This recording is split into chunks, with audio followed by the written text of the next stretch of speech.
ഇടതുപക്ഷം ഭരിച്ച ഈ 10 വർഷത്തിനിടയിൽ സാമൂഹ്യ സുരക്ഷാ പെൻഷൻ 62 ലക്ഷം പേർക്ക് കുടിശ്ശികയില്ലാതെ 2000 രൂപയായി നൽകി.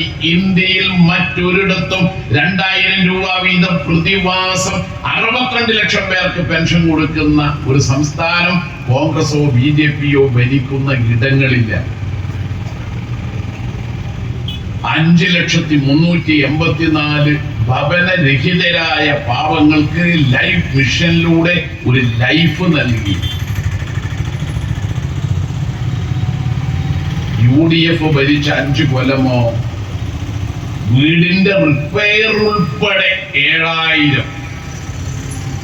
2016 ഫെബ്രുവരിയിൽ ഉമ്മൻചാണ്ടി നിയമസഭയിൽ നൽകിയ മറുപടിയിൽ വ്യക്തമാണത്. 4.56 ലക്ഷം പേർക്ക് പട്ടയം നൽകിയത് കൊണ്ടാണ് ഒരു മുതിർന്ന വൈദികൻ CO ജോർജ് കോട്ടയത്ത് നിന്ന് പ്രതികരിച്ചു. ഉമ്മൻചാണ്ടി മുമ്പ് പറഞ്ഞിട്ടുള്ള സ്വർണ്ണ മോതിരം കൊടുക്കേണ്ട മന്ത്രിയുടെ പേരാണ് റവന്യൂ മന്ത്രി K. രാജൻ. ഉമ്മൻചാണ്ടി നേരത്തെ പട്ടയമില്ലാത്തവർക്കെല്ലാം പട്ടയം കൊടുത്താൽ ഒരു സ്വർണ്ണ മോതിരം തരാമെന്ന് അന്നത്തെ റവന്യൂ മന്ത്രിയോട് പറഞ്ഞിരുന്നു. അന്ന് കൊടുക്കാൻ കഴിഞ്ഞില്ല, ഇന്ന് കൊടുത്തു. ഉമ്മൻചാണ്ടി ഇന്ന് ജീവിച്ചിരിപ്പില്ല. ഉമ്മൻചാണ്ടി വാഗ്ദാനം ചെയ്ത സ്വർണ്ണ മോതിരം മകൻ അച്ചു ഉമ്മനെങ്കിലും ചാണ്ടി ഉമ്മനെങ്കിലും കുടുംബത്തിൽപ്പെട്ട മറ്റുള്ളവരാരെങ്കിലും ആ സ്വർണ്ണ മോതിരം രാജന് കൊടുക്കോ?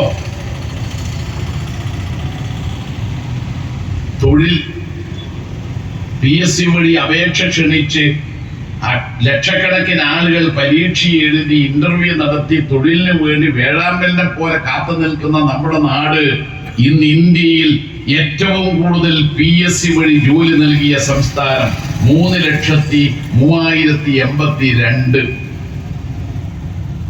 എന്ന് പറഞ്ഞാൽ ആകെ PSC വഴി ജോലി നൽകിയവരുടെ 60% കേരളത്തിലാണ്. അതിന് പുറമെയാണ് 3,60,000 വരുന്ന വ്യവസായ സംരംഭങ്ങളിലൂടെ 8 ലക്ഷത്തോളം പേർക്ക് തൊഴിലവസരങ്ങൾ കിട്ടിയത്. UDF ഭരിക്കുമ്പോൾ 300 സ്റ്റാർട്ടപ്പ് സംരംഭങ്ങൾ, ഇന്ന് 7,500. UDF ഭരിക്കുമ്പോൾ 34,000 വരുന്ന IT ഇൻഫോ പാർക്കുകളിൽ വരുന്ന ജോലി അവസരങ്ങൾ ഇന്ന് 2 ലക്ഷത്തോളം. UDF ഭരിക്കുമ്പോൾ വ്യവസായ സൗഹൃദ സംസ്ഥാനത്തിന്റെ റാങ്കിങ്ങിൽ കേരളം 28ാമത്, ഇന്ന് നമ്പർ 1. UDF ഭരിക്കുമ്പോൾ സ്കൂളുകൾ അടച്ചുപൂട്ടുക, ആശുപത്രിയിൽ രോഗി എത്തൂല, ഡോക്ടർ ഇല്ല, പൊട്ടിപ്പൊളിഞ്ഞ കെട്ടിടങ്ങൾ. ഇന്ന് ഉന്നത വിദ്യാഭ്യാസ മേഖലയിലടക്കം റാങ്കിങ്ങിൽ മുമ്പിൽ. കഴിഞ്ഞ 7 വർഷം നീതി ആയോഗിന്റെ 1ാം സ്ഥാനം വിദ്യാഭ്യാസ മേഖലക്ക് നമ്മുടെ V. ശിവൻകുട്ടി പോയി അവിടുന്ന് അവാർഡ് വാങ്ങി. 5,500 കോടി രൂപയാണ് കെട്ടിടങ്ങൾ നിർമ്മിക്കാൻ വേണ്ടി അനുവദിച്ചത്. 55,000 സ്മാർട്ട് ക്ലാസ് റൂമുകളാണ്. AI കുറിച്ച് കുട്ടികളെ പഠിപ്പിക്കാൻ തുടങ്ങി. അപ്പോഴാണ് ഒരു കോൺഗ്രസ്സുകാരൻ പറഞ്ഞത്, അല്ല, നമ്മുടെ പാർട്ടിയുടെ ഗ്രൂപ്പിനെ കുറിച്ചും ശിവൻകുട്ടി പാഠപുസ്തകത്തിൽ പെടുത്തിയോ AI? കോൺഗ്രസ്സുകാരെ, ആർട്ടിഫിഷ്യൽ ഇന്റലിജൻസ് ആണത്, നിർമ്മിത ബുദ്ധിയാണ്. നിങ്ങളിപ്പോ തമ്മിലടിക്കുന്നുണ്ട്, അത് പഠിപ്പിക്കൊന്നും വേണ്ട. ആരോഗ്യ മേഖലയിൽ ഇന്ത്യയിൽ ശിശുമരണ നിരക്കിൽ 1ാം സ്ഥാനത്താണെന്ന് മാത്രമല്ല, ഏറ്റവും കുറഞ്ഞ ശിശുമരണ നിരക്ക് 5. അമേരിക്കയിൽ 5.6. 5.6 എന്ന് പറഞ്ഞാൽ 5.5 കുട്ടി. അരക്കുട്ടീനെ ഒരു സ്ത്രീയും പ്രസവിക്കൂല. അപ്പൊ 6 തന്നെ. അമേരിക്കയിൽ 6, ഈ കേരളത്തിൽ 5, മധ്യപ്രദേശിൽ 42. ഇതെങ്ങനെയാ കണക്കാക്കുന്നത്? പ്രസവിക്കുന്ന കുഞ്ഞുങ്ങളുടെ എണ്ണം നോക്കൂ.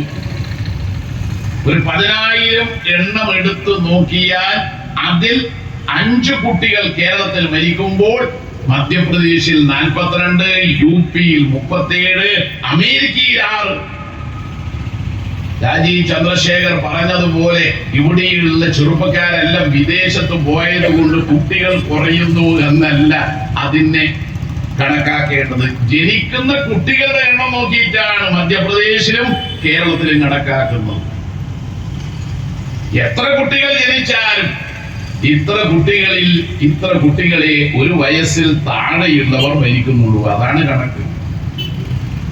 ഇന്ത്യയിൽ ഏറ്റവും കുറഞ്ഞ മാതൃമരണ നിരക്കും 1ാം സ്ഥാനം കേരളത്തിൽ. ഇന്ത്യയിൽ ആയുർദൈർഘ്യം ഏറ്റവും കൂടിയതും കേരളത്തിൽ. ഇന്ത്യയിൽ ഏറ്റവും കൂടുതൽ സൗജന്യ ചികിത്സ നൽകുന്ന നാടും കേരളം. അവയവമാറ്റ ശസ്ത്രക്രിയ സർക്കാർ ആശുപത്രിയിൽ വെച്ച് നടത്തുന്നത് ഏറ്റവും കൂടുതൽ കേരളത്തിൽ. അതുകൊണ്ടാണ് അവയവമാറ്റ ശസ്ത്രക്രിയക്ക് വേണ്ടി മാത്രം ഒരു ആശുപത്രി 643 കോടി രൂപ ചെലവിൽ ആരംഭിക്കാൻ പോകുന്നത്.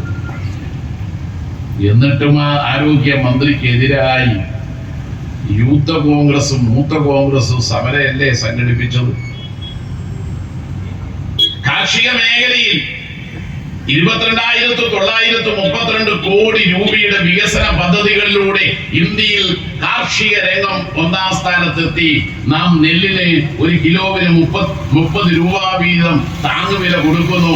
അപ്പൊ കേന്ദ്രം പറഞ്ഞു, നിങ്ങൾ ഞങ്ങളെക്കാൾ 6 രൂപ 31 പൈസ അധികം കൊടുക്കുന്നുണ്ട്. വേണ്ട കേട്ട, ഞങ്ങളെക്കാൾ കൂടുതൽ കൊടുക്കാൻ നിങ്ങൾക്ക് എങ്ങനെയാ അധികാരം? ഇങ്ങനെ ചോദിക്കാൻ പാടുണ്ടോ കേന്ദ്ര സർക്കാർ? നിങ്ങളോ കാശ് തരുന്നില്ല.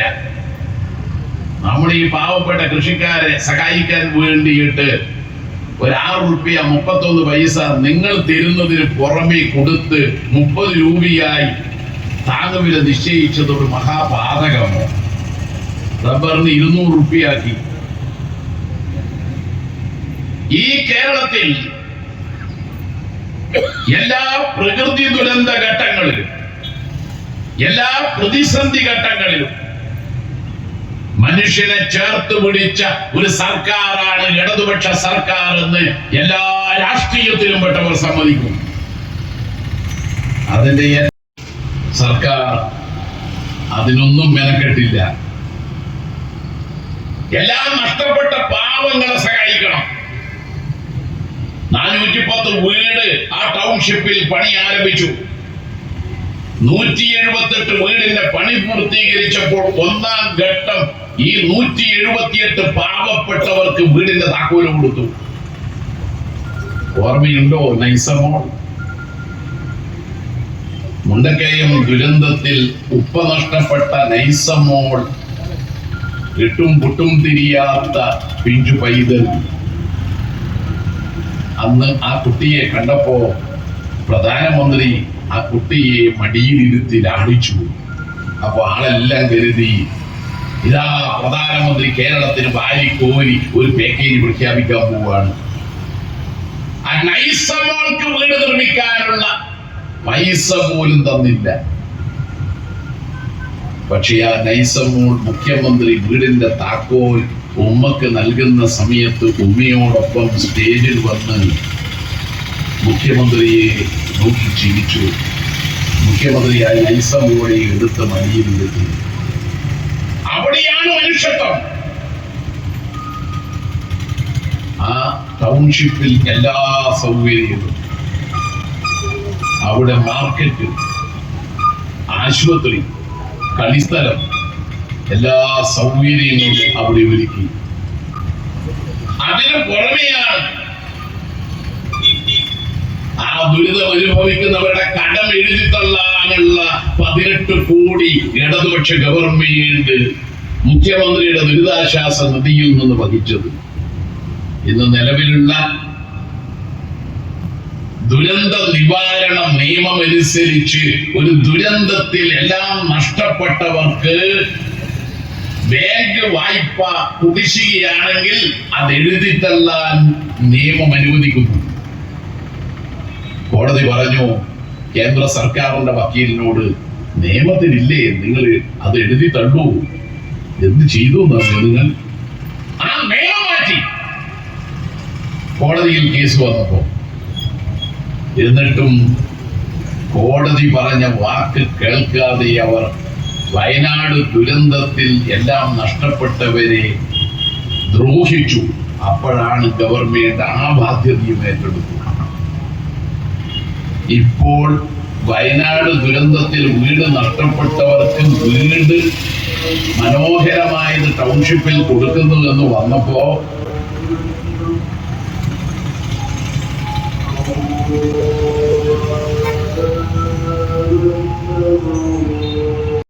കലക്ടർക്ക് അപേക്ഷ കൊടുക്കുകയാണ്, ഞങ്ങൾക്ക് സർക്കാരിന്റെ വീട് മതി, 15 ലക്ഷം തിരിച്ചു തരാം. കോൺഗ്രസിന്റെ വീടിന്റെ സ്ഥിതി എന്താ? പ്രതിപക്ഷ നേതാവ് പറഞ്ഞു രാഹുൽ ഗാന്ധിയുടെ 100, KPCCയുടെ 100, യൂത്ത് കോൺഗ്രസിന്റെ 30, 230 വീട് 30 സെക്കൻഡ് കൊണ്ടുണ്ടാക്കും. പ്രതിഷേധം ഉയർന്നു വന്നപ്പോ സ്ഥലം വാങ്ങി. സ്ഥലം നോക്കുമ്പോ കാട്ടാനകളുടെ വീട് മാത്രമുള്ള സ്ഥലം. ഇനിയിപ്പോ അവിടെ വീട് നിർമ്മിക്കാൻ പോകുന്നത് ഇതിനേക്കാൾ വലിയ ഉയരത്തിൽ ഒരു വലിയ ടെന്റ് കെട്ടി ആനകൾക്ക് അവിടെ കഴിയാനുള്ള സൗകര്യം ഉണ്ടാക്കാൻ. അതാണ് വാങ്ങിയ സ്ഥലം. കോൺഗ്രസ്സുകാർ എല്ലാ കാലത്തും, മഹാപ്രളയകാലത്ത് അന്നത്തെ KPCCയുടെ താൽക്കാലിക അധ്യക്ഷൻ ഹസൻ പറഞ്ഞു 1000 വീട് നിർമ്മിക്കും. അതുകൊണ്ട് ഒരൊറ്റ കോൺഗ്രസ്സുകാരായ സർക്കാർ ജീവനക്കാരും അധ്യാപകരും മുഖ്യമന്ത്രിയുടെ ദുരിതാശ്വാസ നിധിയിൽ ഫണ്ട് നൽകണ്ട. മുഖ്യമന്ത്രിയുടെ ദുരിതാശ്വാസ നിധി തട്ടിപ്പാണ്. ആ ഉത്തരവ് കത്തിച്ചു. 1000 വീട് പോയിട്ട് 1 വീട് നിർമ്മിച്ചു കൊടുത്തോ കോൺഗ്രസ്? ഇപ്പൊ 230 വീടിന്റെ കാര്യം നിങ്ങൾ പറഞ്ഞിട്ട് 1 വീട് നിർമ്മിച്ചോ? ഇടതുപക്ഷം ജനങ്ങളെ ചേർത്ത് പിടിക്കുന്നത് ദുരിതമനുഭവിക്കുന്ന ജനങ്ങൾക്കൊപ്പം നിന്നുകൊണ്ടാണ്. ഞാൻ കൂടുതൽ നീട്ടുന്നില്ല. ഇത്തരത്തിലുള്ള ഇടതുപക്ഷത്തിന്റെ 3ാമത്തെ ഭരണവും കേരളത്തിൽ ഉണ്ടാവുക എന്ന് ആഗ്രഹിക്കുന്നതാണ് ജനങ്ങളിൽ ഭൂരിപക്ഷം. അത്തരമൊരു ഇടതുപക്ഷ ഗവൺമെന്റ് അധികാരത്തിൽ വരണമെങ്കിൽ ഈ കാഞ്ഞങ്ങാട് അസംബ്ലി മണ്ഡലത്തിൽ നിന്നും LDFന്റെ സ്ഥാനാർത്ഥിയായി മത്സരിക്കുന്ന നമ്മുടെ പ്രിയങ്കരനായ ഗോവിന്ദൻ നമ്മുടെ എല്ലാം മനസ്സിലുണ്ടാവണം. അദ്ദേഹം ഈ നാട്ടിൽ എല്ലാവരുടെയും പ്രിയങ്കരനാണ്. അടിസ്ഥാന ജനവിഭാഗങ്ങളുടെ ഇടയിൽ നിന്നും വളർന്നു വന്ന ഒരു നേതാവ്. ആ നേതാവായ സഖാവ് ഗോവിന്ദൻ ഇവിടെ നിന്നും തിരഞ്ഞെടുക്കപ്പെട്ടാൽ നിങ്ങളോടൊപ്പം ഉണ്ടാവുക തന്നെ ചെയ്യും.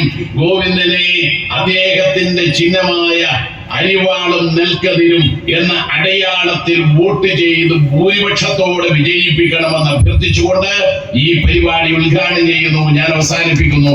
അഭിവാദ്യങ്ങൾ അർപ്പിക്കുന്നു.